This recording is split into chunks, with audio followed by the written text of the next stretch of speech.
নমস্কাৰ স্বাগতম জনাইছোঁ অন্য এটা গুৰুত্বপূৰ্ণ ভিডিঅ'লৈ যিসকল ব্যক্তিয়ে জিঅ'টেক কৰি ৰাখিছে বা চৰকাৰী ঘৰৰ নতুন লিষ্টৰ কাৰণে অপেক্ষা কৰি আছিলে তেখেতলোকৰ বাবে এটা গুৰুত্বপূৰ্ণ খবৰ আহি গৈছে চৰকাৰে আজি মানে 9 ডিচেম্বৰ তাৰিখে ৰিলিজ কৰিব চৰকাৰী ঘৰৰ লিষ্ট আৰু ইয়াতে আপোনালোকে দেখা পাইছে আসাম ট্ৰিবিউনৰ এটা প্ৰতিবেদন ইয়াতে লিখা আছে প্ৰধানমন্ত্ৰী Awas Yojana Fund for 3.7 lakhs new beneficiary to be released in Assam on 9 December. আৰু ইয়াতে দিয়া আছে state-wise ceremonial distribution led by Chief Minister and Minister of Ranjit Das will be take place on December 9th in Boko. Kamrup জিলাৰ বকো টাউনত আজি release কৰিব প্ৰধানমন্ত্ৰী আৱাস যোজনাৰ প্ৰায় 3.7 লাখ বেনিফিচিয়াৰীৰ নাম আৰু আপোনালোকে কেনেকৈ চেক কৰিব পাৰিব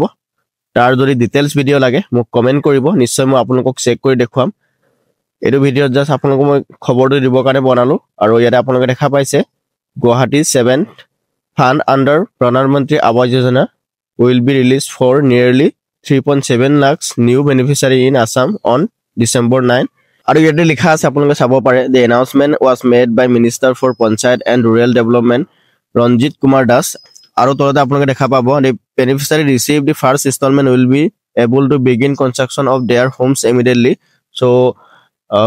please to জাৰি কৰা লগে লগে প্ৰথম ইনষ্টলমেন্ট হুমাই যাব আৰু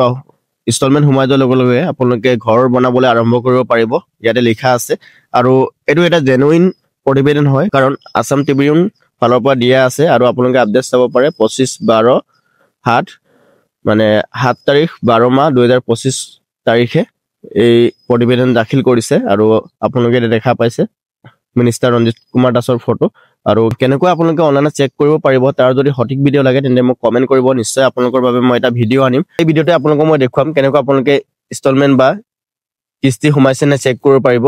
তেন্তে আজিৰ ভিডিওটো ইমানটা সামৰণি মাৰিব বিচাৰিছো আমি পৰৱৰ্তী ভিডিওত লগ পাম তেতিয়ালৈকে ধন্যবাদ জয় অসম বন্দে মাতৰম